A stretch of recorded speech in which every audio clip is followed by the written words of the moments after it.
And students across America are also returning to the classroom soon. But a recent study says that schools may not be likely to spread COVID-19.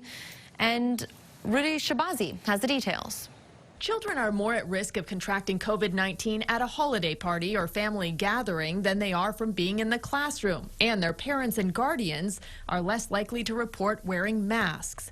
That's according to a new study led by the University of Mississippi Medical Center in collaboration with the CDC. Charlotte Hobbs, a mother and professor of pediatric infectious diseases, led the study. This echoes what we've seen in adult studies with household transmission. Hobbs says they also found that children who attended school or daycare and tested positive reported that other children or staff members were not taking safety measures like masking, social distancing, or proper hygiene. The researchers interviewed about 400 parents and pulled a list of children who had taken COVID tests.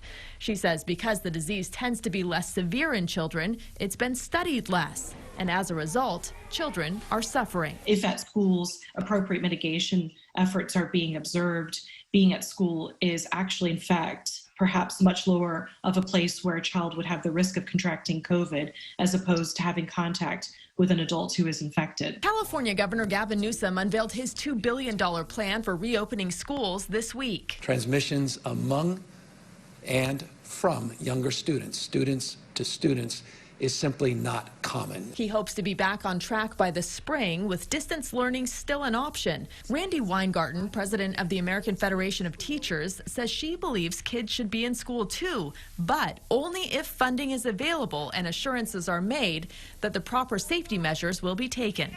In hospitals, you have those safeguards in place or people are told to leave.